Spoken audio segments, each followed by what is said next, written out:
Cool. Hey guys, I hope you're well. You are back on my channel. It's me, Nat Rich, and you are either on my channel or you're on the I Am Sound channel because I'm streaming live to both of them today.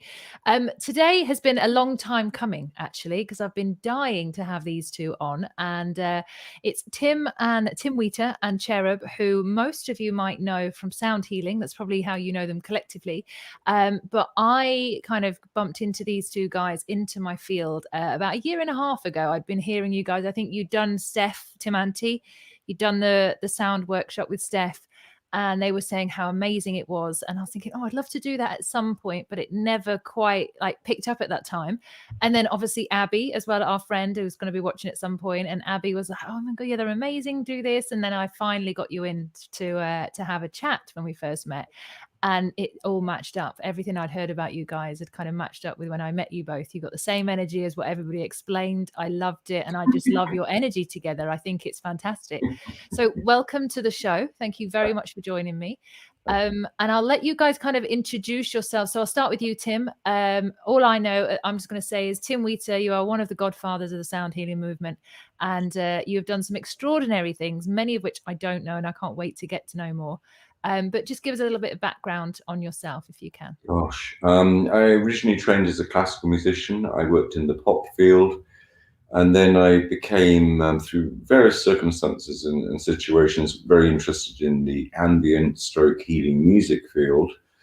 I realized it was a sort of endless subject, very profound, and in a way it comes full circle back to ancient tradition of music. I carry on ongoing study. It is, it's basically, it's rather like one of the subtitles to our book, The Ancient Sound of the Future.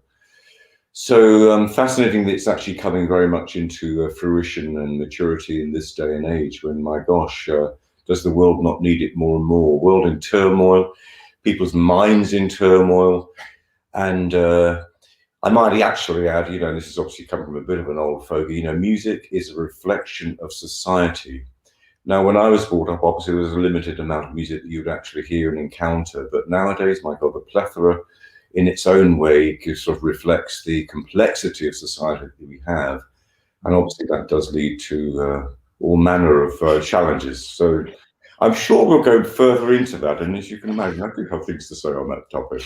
Indeed. That's a really interesting take, actually. Music is a reflection of, society is a reflection of the music. And I guess with everything that's going on right now, we could say that there's some music that's not quite in harmony, shall we say, that is causing a disturbance within the environment. So we'll definitely get deeper into that. Thank you very much. And Cherub, your energy is so enthusiastic. And I was watching you the other night on our sound healing course, and the way you talk and the way you deliver what you want to say, I love it and I'm inspired by it. So can you just kind of explain a little bit of your journey of how you met Tim and kind of what you're doing now as well? Yeah, thank you for having us on. It's such a pleasure to be here. And before I start, I must say I've had you on my list as somebody that we want to train ever since we met you. So I'm so happy that you've jumped in this time around and training with us.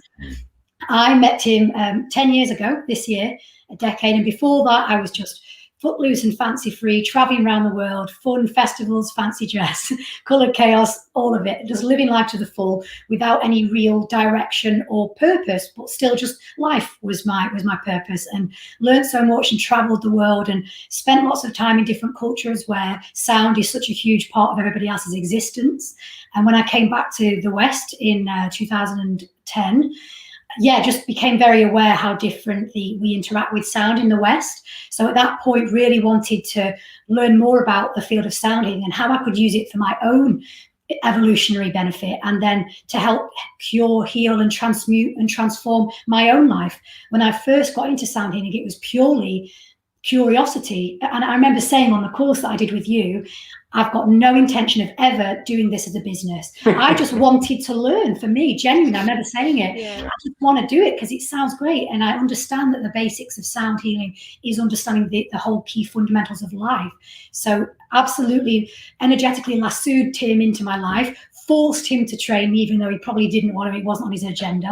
And we ended up becoming sound partners, and the rest is history. And I must say, in the past 10 years, there has been nothing that has gripped my attention and desire more than the wonderful world of sound healing. I'm so fascinated by it. The art, the science, the wisdom, the poetry, the magic within it and all around it. And I can truly say this is what I'll be doing till the day I die and probably beyond, because it makes me so happy. It makes my soul sing. And nothing makes me happier than to perform and teach and speak alongside the maestro, and then to be able to share all of the ancient wisdom and wonder of this amazing, wide, expansive field with the rest of the world. Because to reflect what Tim said, the world needs it now. The world does indeed. And it's so, you know, when you speak so eloquently around it. And I love your explanations. And when you both work together, you remind me very similarly of, and I think I said it to you the other day, is Jonathan Goldman and Andy. You guys have got a very similar energy together as they have. And you can tell when partners work together in sound, there's just this, like, it's just right. You know, it just delivers everything you say and it delivers, and you complement each other so well. And it's creating harmony within humans, within the two of you. And I think reflecting that out into society, why not create that kind of level of harmony and that kind of connection, you know, en masse? I think it's so important. And there's something that, you know, I started my, let's say, spiritual path in 2009. So well beyond anything else. I've studied this more than anything. And I noticed, you know, everyone knows I've got the business I Am Sound. And if you don't, I have got a radio station and now a TV station very soon. And it's a membership. It's teaching people all around sound. And the reason it's quite ambitious for me to say that I'd done that before fully studying sound, but I'd been having these lovely breadcrumb droppings for the last 12 years of my life, leading me towards sound and using my voice and being able to kind of express myself. And sound came up in art. It came up in, you know, looking in maths. It came up in sacred geometry. It came up in nature. It came up everywhere on the spiritual path. Everything resulted back to sound. And for me, it was a huge jump of, oh my God, I'm getting all these signs to start a business in sound. I haven't trained in sound, but I knew I still wasn't ready to train in sound. So I still had to make that jump and you know, with the faith in that, and think that everything's going to be okay and it's all going to kind of lead the way. And it has, and sound hasn't let me down. So I totally get what you're saying.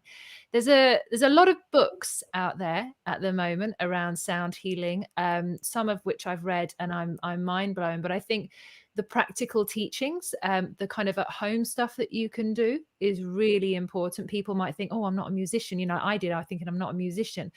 And it really kind of made me go, oh, you know, I really need to kind of explore sound more. For someone that's at home, that is maybe thinking they're not a musician in any way, but they're kind of interested on what sound is because they've seen it on their spiritual path or their personal development journey.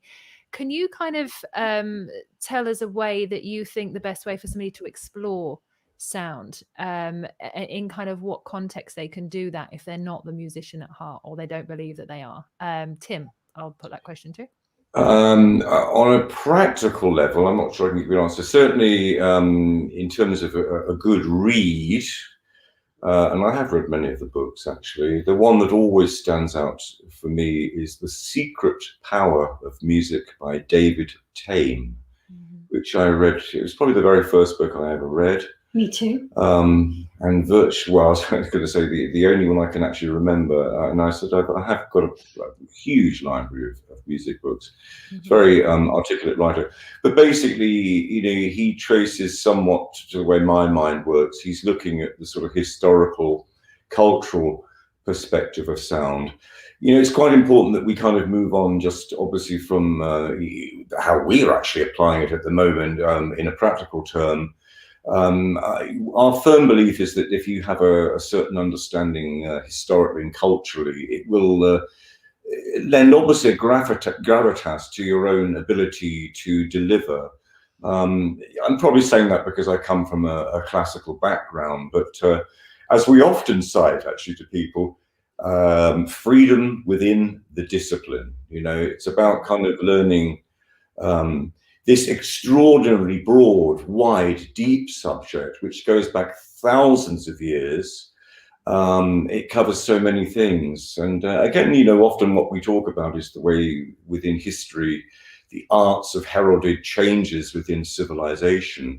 And as I said in the very beginning introduction, and I'll tell you one thing, you know, a few years back, I remember talking to a big group and I said, ladies and gentlemen, we are about to experience one of the largest cultural changes for probably 600 years is going to impact our civilization, our cultures and the globe. and for sure it is happening.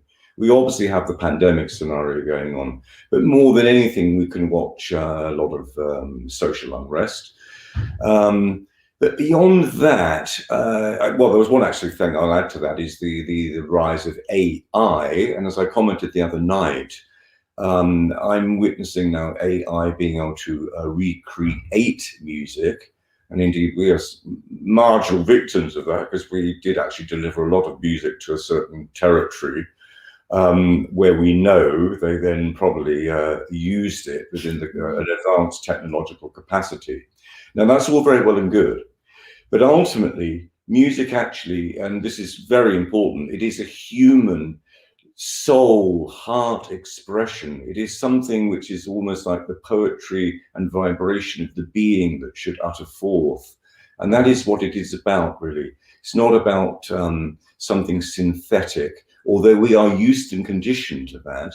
And of course, you know, we are surrounded by that and we accept part of that. I'm not trying to decry advance and progress in those sort of sides. But ultimately, at the core of it, it is a very human, very beautiful thing. It's a bit like the unraveling of the soul to express the song of the soul to a degree. And that doesn't come about via a computer. Very, very true. I know. Have you got any comments to add to that before I just jump in there, Cherub? Have you got anything you want to add?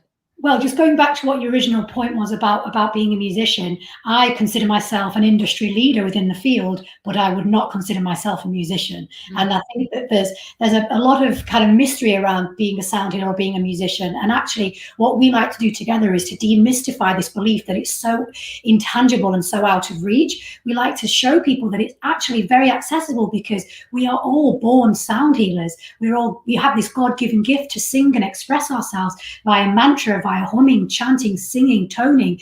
And you know, if you have a beautiful baby in your arms, you're naturally going to want to soothe them with lullaby tones, and that's not something you need to do a course to know how to do. That's an innate understanding that we have in the whisperings of our soul. So yes, it's wonderful if you can be classically trained, or if you understand musical compositions and keys and notes. But I must say, I definitely don't consider myself a musician.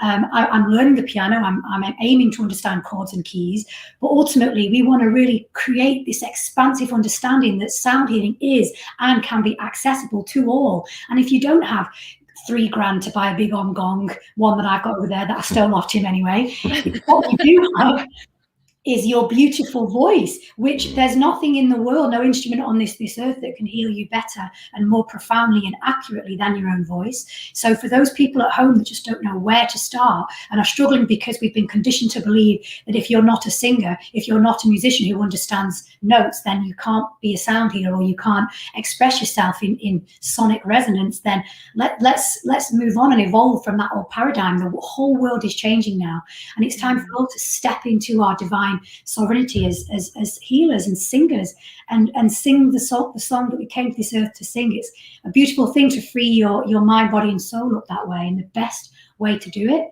is just self-generated sound. Yeah, I might add to that. It's actually very, very well put. And you're quite right, Cherub, actually, because often I say to the group, I say, guys, if we were learning the violin now, this would take us the next 5 to 10 years to even get, you know, a few steps. What we're actually playing and singing, particularly, they're very natural things to do. And they are actually easy to master to a degree, but it just takes an attitude, an aptitude as well, and an intention. And I'm sure we could probably elaborate upon the word the intention, can't we? Yes. A little bit more as well.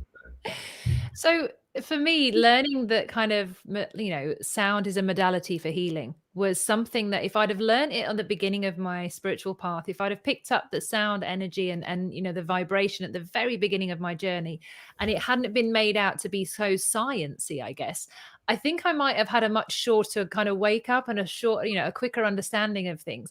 So obviously with I Am Sound, with the personal development platform that I'm putting together that is almost ready. But the essence of that is actually putting sound at the forefront of everything in relationship to healing. And the reason that I've done that is because you know, when we cry out, you know, we cry out, we make a sound. If we want to scream, we want to get angry, we scream. If, you know, we want to, you know, say sorry to someone, it's our voice. Every time we want to do something in relationship to our healing, we're using our voice in some capacity, or we're hearing the words of others, which can be healing in the, you know, in many ways, or listening to people play music, you know, or sing. There's this kind of intention behind everything when it comes to using the voice and the throat. And I wanted to explore that. And obviously doing it myself, I've had my own trauma when it's coming to singing. And I used to be a part of a group called One Voice when I was younger, and it was a church group, and I was always pushed to the front singing soprano.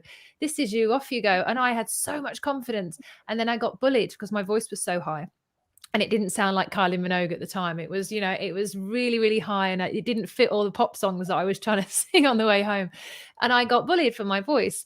And it really stuck with me. And it was something that stopped me from singing, because I wanted to be accepted and I wanted to be seen to be cool. And I didn't think my voice was, and I didn't like the idea of classical music. So for me, it was quite a block. And I know there's a lot of people at some point, they'll have been cut short with their conversations, or they'll have been told that they can't speak, or they can't express themselves in some way, or the government's telling them they now can't say what they want on social media. You know, every poor part of us at the moment is being blocked from this part. So can you kind of go into a little bit more? Because I've got some words that you used the other day. You said you've mentioned organic language of tone, sound, the universal language. You were talking about the essence of tones. And you were talking about also the embodied to reconnect to energy and vibration, and the soul is composed of harmony. So they were some things you said the other day, which just, I was like, oh my God, I've got to write this down. But can you kind of express a little bit more about the voice and kind of the expression that we could have within sound? I'll just start this, because I think Cherub can answer the main bulk of all those things, actually. But what I would agree with you is that there are a vast number of people that are shamed around using their singing voice. This is something we actually observe, and we in the past we've actually done hand counts to actually observe this. And part of what we facilitate and teach is almost like helping people, assist them dynamite any core negative belief and free the voice up. And we do it very easily, very spontaneously, and with great fun. And that is actually one of the very, very first major steps that we use. And of course, what it does is give people the experience of vibration within the body, which the voice is going to do. One has to remember, both when we listen and indeed when we create sound, it is affecting 100% of the cells, the heartbeat, the respiration, the blood pressure. It's balancing the left and the right hemispheres of the brain. Everything is going on. We are musical beings. The world is musical. There's this ancient expression that we use, nada Brahma, comes from the Sanskrit, meaning the world is sound. Everything is made of vibration. And indeed, to sing is, as you, in some of the examples you said, is a quite a natural form of expression. What we do, hopefully, is encourage people to open that voice up. Yeah. Gold star to you, Nat, for making notes during the opening ceremony. Very impressed. That's exactly what I did. I was actually saying on the opening ceremony last week, I've still got the notes from the course I did with Tim 10 years ago. So it's very important to be a keen student and plug in, because it's a fascinating subject. And just to follow on from what Tim has said, the reason why I was so drawn to this field 10 years ago was because I understood the vibratory nature of all things. And people are starting to really become aware of that en masse now, that everything is vibration, everything pulses. We have all of these electromagnetic signals in the brain to the pulsing of our hearts. Every single aspect and fiber of our being is alive. And what seems to be physical matter, where everything is separate and we're all living our own little lives, on the cellular level, it is just energy that is vibrating that actually becomes perceivable to us as physical matter. But if you could actually see what the world is made of, it's just this amazing sea of oscillating vibrations, all pulsing and moving just in rhythmic flow. So at our very core, we are divine beings that are destined to sing. And the word person derives from Latin person, being of sound. So it literally is who we are. It's our birthright as humans to walk this earth and sing with all the vibratory being of nature, because there is no separation between us and the stars. We're made of all the exact same chemicals and elements. It's who we are. So when you start to go deeper into this field, you understand that if you have any kind of imbalance in the body, whether it be stress, tension, pain, insomnia, to us and to many more every single day, the most effective way to target whatever imbalances you have in your life is through sound, energy, vibration, singing, drumming, gongs, bowls, flutes, all of it, because we are so resonant, we are so connected to those tones, especially when you then start to go into the world of frequency and keys and intervals and musical fifths and the Fibonacci sequence. It gets to the point where you realize that everything is interconnected. So if there is something in your body that needs to be addressed, we don't always need to turn to Western allopathic medicine. You know, to me, that's essentially an old paradigm. Ultimately, if we start to look at it from an energy-based perspective, we can use self-generated sound and energy and vibration to create those clear channels within the body and restore back to balance and harmony. Yeah. And if I may add, you know, again,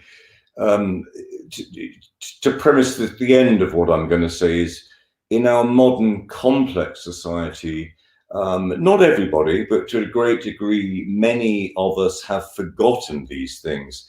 But if historically, again, you go back into ancient civilizations and you see Egyptians and other tribes tilling the fields, they're singing. All manner of things are going on. I mean, it's a big subject, which probably we don't have time for at this very moment on the YouTube. I'm having you back, Tim. Don't worry, I'm booking you again. This is not the one and only time. Again, you know, we're in extraordinary, critical times where I think we as humans, and there we can dissect that word, the ancient word for God is Hu. And so we are God people. It is actually about us really taking stock of that and remembering it. And I say that actually quite seriously, you know, because I think we've all been lost in a little bit of a sort of, you know, it's not very well we've sort of danced at the party, you know, and I certainly have. It was a good party. Indeed it was. But these are more actually critical times when we do have to take stock of what is going around us and indeed find our own gentle power. And a very simple and easy way to do that is through sound, which of course is the primary member of the arts. And the arts are paramount. And as I've said that, of course, I'm thinking in terms of the lack of musical education within schools, which is a tragedy, absolute tragedy. And beyond just the artistic expression of the kids, actually on a cerebral level, when you study music, it actually increases the left-hand intellectual brain by about 5%. And indeed, overall, it increases kids' academic learning by about 18%. So it is rather like, to a degree, the curriculum as it is planned is actually shooting itself in the foot, I might say. And it might sound a bit radical to say this, but this is probably getting it off my chest, because I think it is essential that we don't just look at this as some little hobby and it's a little pastime. It is an integral part of both our development and indeed of the education. And without that, society is indeed going to suffer. And I'd probably say that as an old person observing things which I have never seen before. And it slightly gives me the chills, if I might add. Oh, he's on a roll now. I love it. Prime Minister, who's with me? I'm so backing you up for Tim for Prime Minister. I vote for him any day of the week. I can just add to that as well. What you were saying about basically being smarter as a musician, it is so true. I've seen studies, peer-reviewed studies of when those that play the piano or violin, their corpus callosum is actually bigger than those who don't play music. And then taking that study even further, the mirror neurons in our brain are reacting every time we actually watch somebody else play music. So, I mean, me and and Tim were all about the arts. Before lockdown, we used to go to the Royal Festival Hall. We were always out looking at amazing musicians and orchestras, and we used to sit right behind the orchestra, didn't we? Yeah. Staring down, couldn't get closer to the orchestra. And what that's actually doing, just seeing them playing the cellos and the oboes, that is actually strengthening and stimulating and carving out new neural pathways in the brain that you don't get from any other art. Yeah. Music is one of the only pastimes or acts or activities in the world that actually connects both hemispheres of the brain. So ultimately, music is not just a hobby, like Tim said. Like we need it to survive as a society and evolution, and it's so important. And for those people out there, coming back to the original point that you made about not being sure if you're a musician, how can you be a musician? Watch musicians, because if you sit and watch David Pramal chanting mantra, the mirror neurons in your brain and all the muscles within your throat are actually flexing and contracting in the same way that she is too. Mm-hmm. So you're developing and strengthening those muscles just by watching musicians. How do you think I learned to play the flute? Not only did I drive 3.5 hours to go and get one lesson off Tim in the countryside before I roped him into moving to London, I just watched him on YouTube on repeat, over and over again until I could emulate his style. And I mean, I'm not saying I can, but I do my best. And it's the mirror neuron thing. I really believe in it. So those of you out there that are really keen to learn music, and music's been stripped from the schedule in schools, take it upon yourselves to seek out the masters of the craft that you wish to perfect and watch them and learn. Get a vinyl player, stick it on, and enjoy. Let the good times roll. Well said. I love it when you talk. I literally, whenever you talk about sound, Cherub, I just get lost, and I'm like, the way you talk, it's melody in itself, and I'm not like, I'm not just kissing your ass saying this. I literally listen to you, and I'm like, I'm learning so much, and it's so rare to hear someone so passionate about a subject. And you both come across the same way. When I both met you at Ministry of Sound when you came down to meet me, and for me to explain, and I was a bit nervous as well, obviously, because I've still not studied sound, and I'm there going, well, I've got IM sound, and I'm telling you about it. And the way that you're both so open with this really, really warms my heart, because there's something called the spiritual ego, which is quite prevalent in the world in terms of not just sound, but obviously looking into the whole personal development and the spiritual world. And a lot of teachers, there's a lot of people out there at the moment that are looking for solutions outside of themselves, and we're looking for other people to solve our problems or to help us heal in some way, where it's more them doing the work than us. And I think what you guys are more into is the kind of the method where it's, if you're teaching someone to catch fish rather than just giving them a fish to eat, you want them to be able to use that within themselves and kind of go beyond that. And that's the teaching modality that you guys bring, I think, comes out really well. And it makes me feel very comfortable, because I really feel like you are teachers. I'm not just listening to someone regurgitating anything. And that, I love that, because that's, is it entrainment? Is that the right word? When you're listening to someone and they entrain you? And so it's the kind of, because something that someone's been doing her sound research. No, I know. Well, no, this is the reason why. So basically, this was my little epiphany, and what I've been creating is, within the I Am Sound membership course, I have come up with the language of sound. And within all of the membership and all of the stuff that we will be doing, we'll be using the words that I've found throughout sound to help people explain their feelings.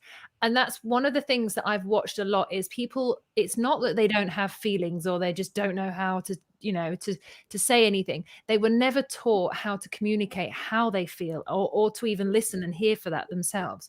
So what I wanted to do was use, the words like harmony and distortion and entrainment to help people to be able to use the words of music in explaining their feelings, because if they do that, then there's going to have some kind of knock-on effect where people understand what they're talking about and they can have this expression.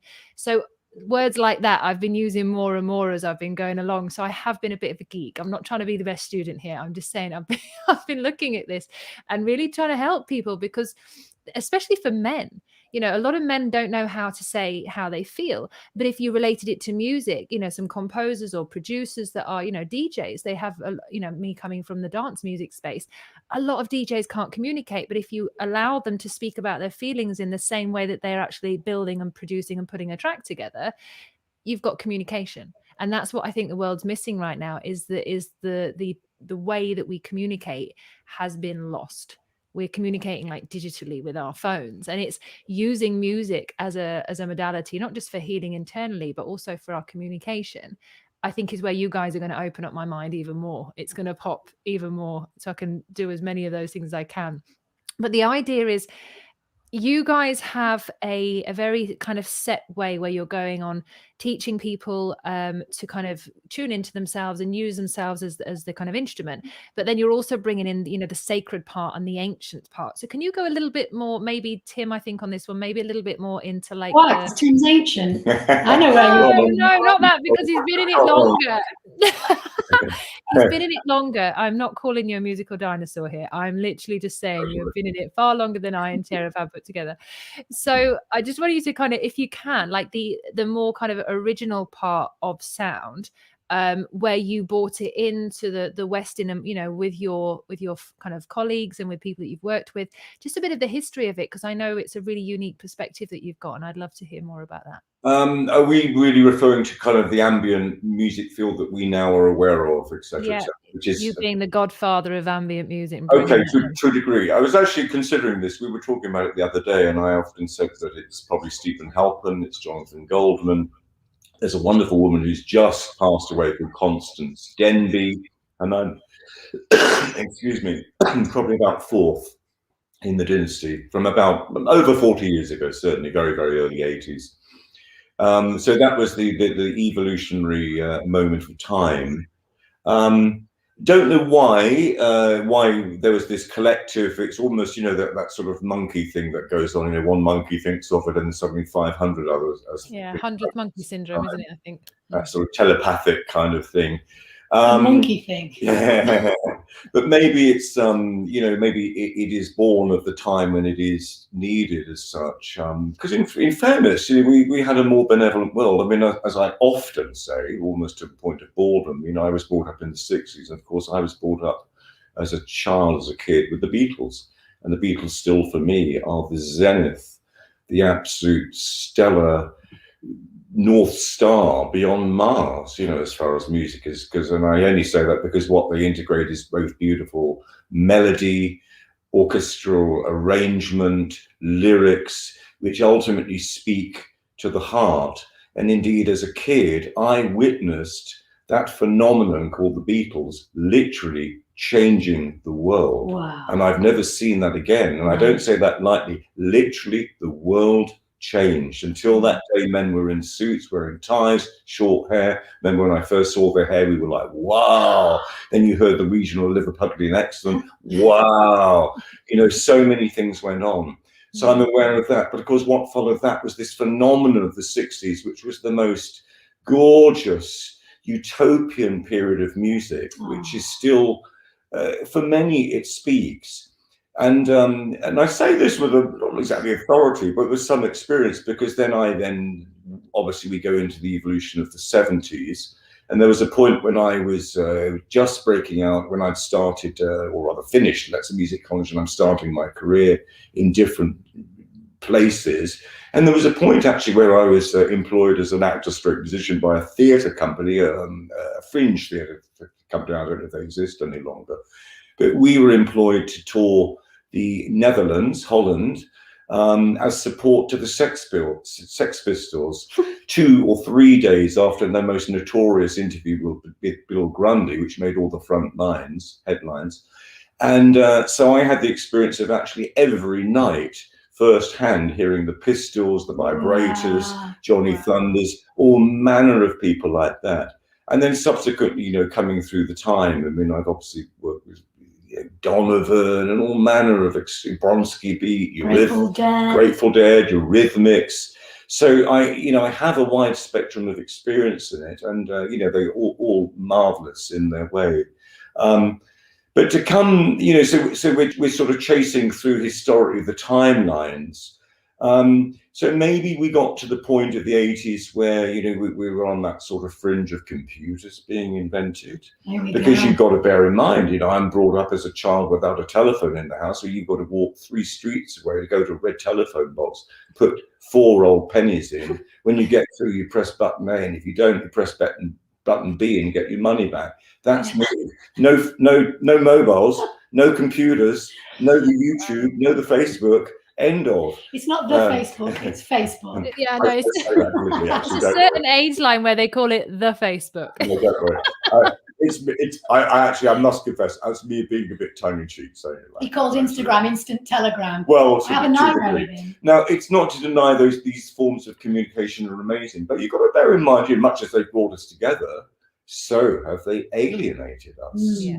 And as I often say to Cherub when I'm in the midst of a frustration with technology, I said, it is here to serve us, not to master us. Anyway, but we're digressing at this moment. Let's get back to music. I love it when you two digress. So anyway, what happened? It was quite a slow evolution.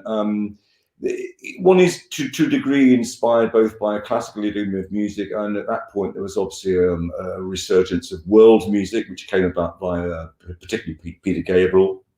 And so we had fortuitously a lot of different influences came to us, which to a degree spoke to us and gave us our own language. And of course, each of us has our own sort of voice within this field, very, very much so.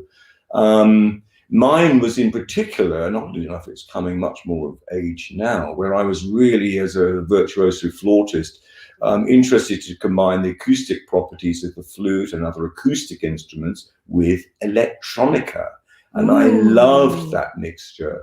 And again, in those days, you were able to buy, incredible synthesizers, Moogs that had a kind of warm depth of the sound. So you could, create extraordinary broad landscapes of sound. And it was also obviously a time of experimentation. And dare I say, we had more freedom in that way. Now, one thing I would say for a society, particularly where we live now, we do have freedom of expression, believe it or not. Not quite convinced we have freedom of speech. I think that is in decline. I concern myself with the advent of new technology that maybe even thought is going to be sort of processed and considered by some technology. So I'm aware of those things. But certainly at the moment, let's grasp what we do have as an advantage, which is freedom of expression, which again is the individual soul, the being expressing the poetry that is contained within them. Wow. Wow. So beautiful. I know, right? I don't have any more questions. I just want you to keep talking. So your journey has taken you so far, so far, and in so many different ways. Can you name some of the kind of most beautiful scenes that you've seen within the music industry? What has really just resonated with you, where it's just taken your breath away? Like, who has that been? What kind of times in your life where you were like, wow? He's just going to say meeting me, surely. Well, this is a question to me. Well, obviously, I've mentioned the Beatles. Oh, yeah, Beatles. And obviously, there were a lot of beautiful musical events and situations in the 60s. I found the 70s actually very interesting as it happened. And I loved the Pistols, let me tell you. And I used to like Zizig, Sputnik, or Throbbing Gristle. I loved it. And that Throbbing Gristle for me had a certain affinity to Stockhausen, which was a German avant-garde composer of the 50s and the 60s. It's very sort of out there space music. But to really answer you quickly, because I realize I can speak too much, for me, to chase back to when Cherub was talking about when we would go to the Royal Festival Hall and we would hear a live orchestra playing classical music, which is not highbrow, it is not snooty, it is a music that encompasses organically a mixture of sounds that truly stir the spirit. And I'll give two examples of music I've heard. A Bruckner symphony, and you hear a point where the harmonies create a pivotal point when you really feel you are being thrust through the gateway of heaven to a degree. Wow. And by the same token, there's a composer very much his peer, Mahler, and you hear the second symphony of Mahler, the Resurrection Symphony, where there is a movement where towards the end there is a soprano singing about resurrection literally from death. And I remember the last time I heard this, and this is an amazing story, and it was with Simon Rattle, who was a very old friend of mine from youth, actually, who became a great composer, a great conductor. So it's with the Berlin Philharmonic, a wonderful, vibrant orchestra of virtuosos. So this singer it's gone very, it's been climactic and crazy and amazing dynamics to the music. It reaches a stillness. The soprano is expressing poetically, this essence of the being coming back to this earth. And as she's singing, this white feather starts to float and descend down in front of her. And that's not staged. This is not staged. You know, these are the things. This is when we really can touch the divine. And this is why I'm actually more serious tonight, because it is important that we step up. We come out of any sort of thoughts of just the basic and the banal and the mediocrity. We are incredible, majestic, miraculous beings. Sound can actually act as a passport to recognize that fact within ourselves. And this is where it becomes a phenomenon of life, I believe, actually. Mm-hmm. I love when you just said that. Sorry, Cherub, we just said about that being a passport. And everyone right now is panicking whether they can use their passports or not. Kind of world travel. Yes. And it's actually a passport to the freedom of expression that we've always had. And it's that, what can that create when we unite, when we use our voices in the right way? It just takes me on a number of other questions that I want to ask you. I just thought then it's like, you know, there's this renaissance, there's this kind of like time that is happening, this opportunity, you know, and as well as being the founder of I Am Sound and doing this kind of stuff, I'm also a personal responsibility coach. And there's no such thing. People always say, I've never heard of that. And I'm like, yeah, I made it up. And what I realized was the reason I called myself that was because I can only teach people when I coach them how to show up for themselves. And it's taking personal responsibility. And that was the best way I knew to be able to put what I do and what I coach into something. And it's integrity training. It's teaching people how to have integrity within themselves. And what I realize is you can do life coaching, you can do therapy, you can do trauma work from when you were 6, you can look at all the, you know, the problems that you've had in your life.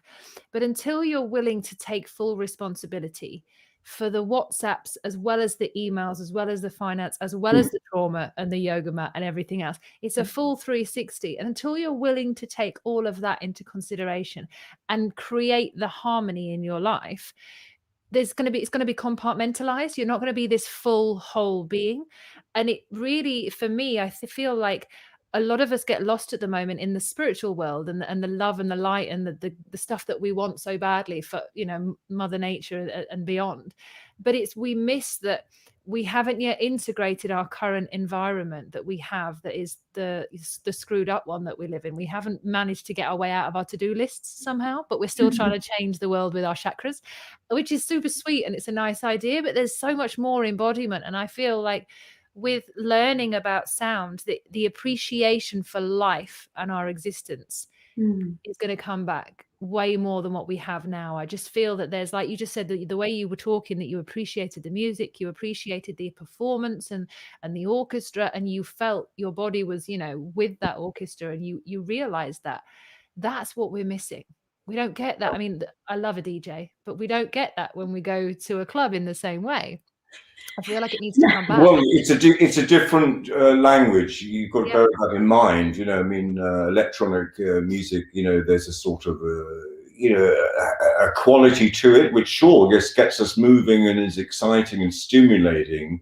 Maybe this is a more, you know, and particularly this probably applies to the sort of music that we're making. It's a more linear, horizontal experience. It's more fluent, or has a fluidity. What have you got to say on that? Well, I think they deserve to know that a gig we played at in a festival a few years ago, we did a lovely sunset set. DJ comes on, Tim sat on a plastic chair. The only person on the dance floor who asked to be brought a chair sits on the chair. The DJ's on, everyone's dancing, moon's coming out, full moon. Tim said, "When's the musician starting?" I said, "He's on." He said, "What? He's not a musician, he's just checking his emails." I said, "No, he's DJing. DJing from where?" His laptop. So it's a whole new world. And what we are both very passionate about is, and I love a DJ too, many scenes in Ibiza, went to Detroit specifically for the music festival. The entire decade of my 20s was spent traveling around the world, going to different places where the techno clubs were. When I went to Brazil, we based our entire trip on the techno clubs we wanted to go to. So Florianopolis, Warum Club, the Edge Club in Sao Paulo, we had it all mapped out based on that. So if I went back to Brazil again, maybe I would do it a little bit differently. But that was me then. It was a big part of who I am. And what I love about how it all interact with each other is that you know yourself now, because we've been on that journey, separate parties, but the same kind of vibe. We were probably at the same parties at some point. Yeah, we probably are. We know the same people. It's a connection. It's a union. It is a tribal one heartbeat, and everybody is in this trance-like state. And the music has this power to magnetize the crowd into conformity with the music itself. So yes, if you just listen to a dry beat and it's not very exciting, it's not necessarily going to change your life. But I have been in some incredible situations where the music has taken me to, and probably the hallucinogenics as well, but it has taken me to new heights of consciousness that eventually took me onto the spiritual path that led me to sound healing. So I think most people who have arrived at sound healing now, especially my generation, came from the days of old, like the party in the Cocoon Club, that DC-10. We were all there. We all rode that wave together. And it's nice that we're now sort of coming back to more organic sound. And we do end up training a lot of DJs, a lot of music producers, because they're realizing the benefit and the power of organic sound. So it's time to bring this renaissance back. And every time there is a dark period in history, look back through history. Every time we've experienced a dark age, after it comes a renaissance. And what is the essence of a renaissance? It's art, it's music, it's innovation, it's creation. It's an uprising of humanity. And I get so passionate about that I know that even though we're in a dark time now, I trust with every fiber in my being that out the other side of this is this glowing, shining, golden renaissance. And I truly believe music, sound, vibration will be at the forefront of that wave. So I'm happy to continue to pioneer the field alongside Tim and with anybody else who wants to join us. And coming to what you say, stylistically, of course, for me, there are kind of echoes of shamanic tradition coming with music you're talking about, actually. Very, very much so. Tribal, absolutely. Yeah, definitely. There's, the rise of the ayahuasca ceremonies and, the mushroom ceremonies and all sorts of other, cacao here, there and everywhere. There's some amazing things. There's a darker side to it, obviously, but there's also a side where people are accepting and embracing a different type of music and bringing that into their lives, which I think is beautiful. There's something that I wanted to touch on that I forgot to mention before. I had a guy on called Charlie, and unfortunately his video is still not out on my YouTube channel, which is really annoying, but there's a reason for it for some reason for YouTube. But don't get me started on YouTube. We have technical issues with it too. I know this. I don't know what was going on with it, but he plays an instrument, and I had a fascinating talk with him and a few other, Tracy Story and a few others, and he plays. Oh. Yeah. Can I just interject here and say that Tracy Story is the one who gave us our name, Masters of High Frequency. Oh, was it? Yeah, a good 8 years ago now. She created that term for us, and that's where it came from. I love that. Yeah, she's amazing. Tracy's going to be doing a lot more with I Am Sound, and I actually had Tracy on with Charlie on one of the shows as well. And we were talking about instruments, and Charlie plays the theremin. And it's something in that. There's something in that. I don't know why. And for anybody who's at home, it's basically an instrument you can't see. Go and Google, go to YouTube, go Charlie Draper and Google the theremin. And there's something about this instrument that for me sets my soul on fire. I don't know why. I've never seen it or heard it until I saw it. What do you reckon to that? It's etheric. It's an extraordinary sound. It's the most beautiful sound, actually. And it comes about from the same time in France. There's an instrument called the onde marteneau, which is used. Say that again. The onde marteneau. Music's my ears. And it's it's got this sort of beautiful quality. It's like a voice. I mean, it truly is. It sounds like a ghostly voice. I tell you what they had it in. Can you remember? I was going to say "Last of the Summer Wine." That's not the right one. Midsummer Murders. Last of the Summer Wine, don't we? that's a York thing. Midsummer. I think it's Midsummer Murders, or is it that? Is it no? I think it was Midsummer Murders, and they've got it on they use the theremin within the theme track or within the theme sound, that sound thing, whatever it is. And there's something about that machine. And I mentioned to him and Tracy, I said, what I'd love to do is my first bit of film content I want to create with I Am Sound is the 5 top instruments you've never heard of. And getting these 5 instruments, there's 4 others that they mentioned, which I can't remember. I think one of them was similar to what you mentioned, and there's 3 others. And it's just this unusual aspects of sound that we just have never taken in, that we've never seen. And I really feel like there's this mystery that's with sound that is, it's not only a feeling that you get and you're like, oh yeah, I can feel it, and you know, you're uprising within yourself. It's the mystery to sound that has so many people stuck in this world right now. Can you explain more of that? Yes, what I think what we're kind of feeling when we hear that is what we call the timbre, Timbre, sorry, timbre. You know, it's the essence of the sound. It's a bit like vibrato, when you have this wavering of pitch in the voice. You know, when imagine you know, a beautiful singer. So it's that sort of quality to it. It's haunting. It speaks to our imagination. It's a great word to dissect. The I. Magic nation, you know, I mean, that's something very personal, internal to us. Write that down. Write that down. I'll give you another word actually, which really does pertain and relate to, as again, the times we're talking about, revolution, which is evolution. You know, we're coming to a time when we truly are reinventing society, and of course we are. And may I add, you know, again, as an older person, you know, make sure you hold on to your humanity in the midst of all this artificial intelligence. Again, it is for us to be the masters of ourselves, and obviously we do the best we can to evolve and grow. It's not just about letting machines suddenly rule us. Let me just add that as a little tip for the future. I must say, we do laugh sometimes when I meet up with Tim on the high street and he's just sat on a bench looking up at the sky. He's always there 10 minutes before me because he's prompt, you know, he's of that generation. It's a different mindset. I wish I was like that. And he's sat on a bench, look at the sky. He might be watching a bird in a tree. And I walk up and I'm like, what are you doing, you weirdo? Why are you on your phone? Look, everyone else is on the phone. Why are you sat there not looking on your phone? He's like, what are you doing? He's like, I'm just being. Well, there you go. You're being, as you see, so many of us are human doings. Yeah, we're not human beings. To be human beings. But coming back to that story, the very first time it happened, Cherub turned up and said, who do you think you are, Forrest Gump?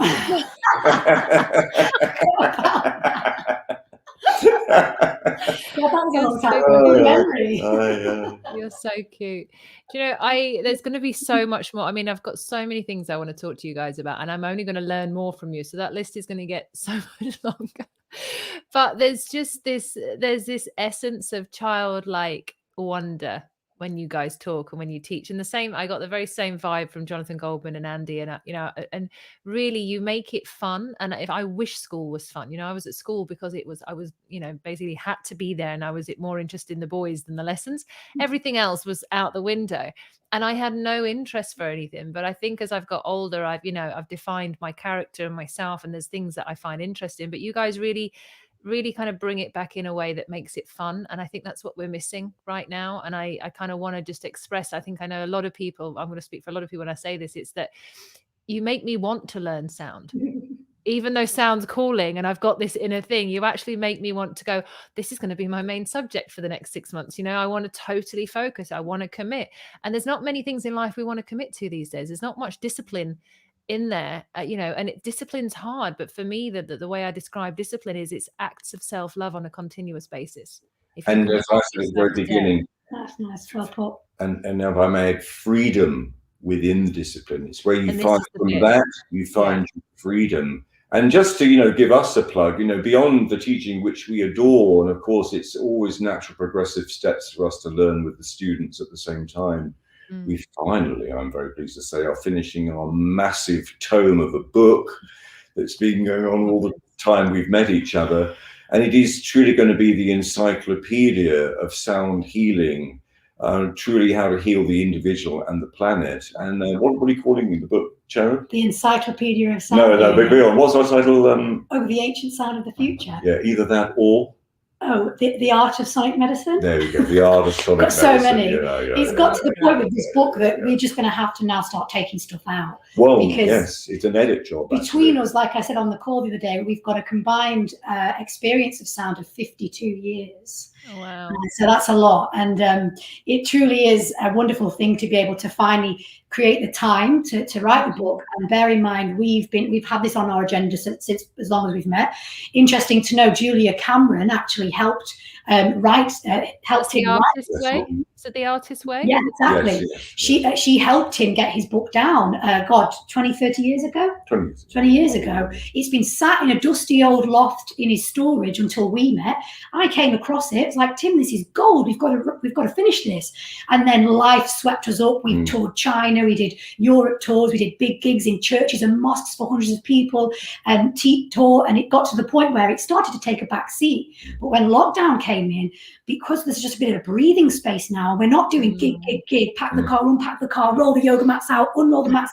We've finally got some time to take stock and say, what legacy do we want to leave? And it's quite clear that Tim's done more than enough for the world.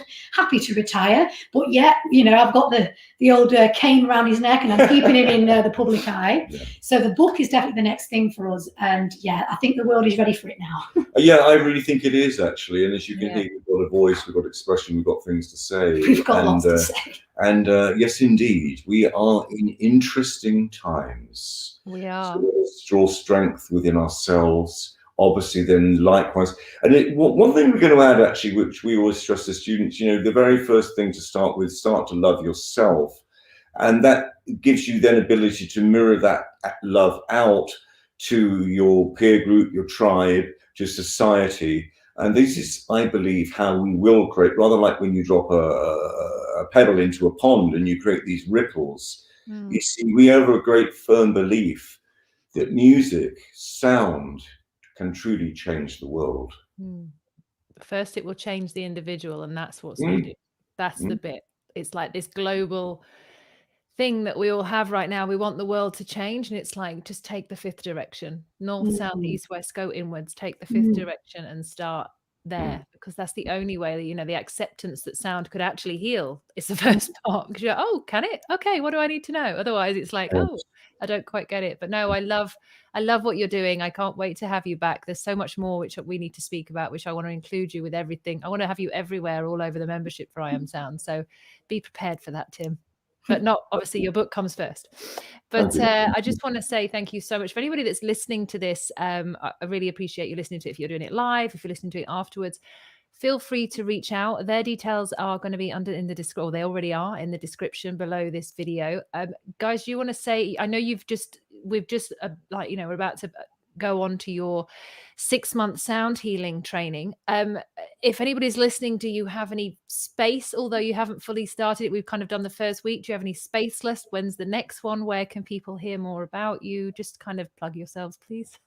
Funnily enough, and I haven't told you this yet, Elise has dropped out of the course. Our beautiful friend Elise, it's not the right time. So we actually have one space. It was full, and now we've got one space left. So for those of you out there that are interested in learning the ancient art and wisdom of sound, then personally, I might be biased, but I can't think of 2 better teachers in the world to take you on that journey. I'd back you up on that one as well. I do. So you've got probably a busy week ahead, so I won't keep you any longer, because I like to do no more than an hour. I just keep people got focused. They've got lives to go to. They've got things to do, even though it's lockdown. I just want to thank you so much for being who you are, and for allowing me to share this time with you, to have you on, and to kind of basically study with you as well. You got me in your lives. And I said to you on a voice note the other day, I really feel it's like I'm going into a divine relationship with everyone that's going to be on this course, and just going into a new space. So thank you for that. I really appreciate it. Bless you. Thank you. Thank you very much. Problems. Yeah. I'm very excited to kind of share more of what you do. So if anybody's listening at home, please do drop us a message if you want to reach out to these guys. You can reach out to me as well. All the details are below in the description. We are not on social media. We will never be on social media. So I do apologize if everybody wants to see us on Instagram or Facebook or TikTok or Chit Chat is the other one I call it. So I'm not on any of those, but we do have the TV platform. It is pretty ready. I just haven't actually finalized all the design, but we'll be on Roku, Apple TV, and also Amazon Fire Stick, which is quite a reach. And we have our radio station. Wow, I've never even heard of that. Yeah, it's good name. Yeah. So we've got that, and then we've also got the radio app. If you haven't already downloaded the app, you can go to I Am Sound in the App Store or the Google Play Store. Please do drop your details in there when you get the app and let us know what you think about it. It's a full-on 24/7 radio station. Wow. And that is it, I think, for now, considering we've done almost in a bang on an hour, just underneath. But guys, thank you. You guys stay there. Everybody else at home, thank you so much. And I will see you on the next one of the lovely. This isn't even a talk with. This is just a general chit chat with around sound. But thank you so much for joining me. Bye for now.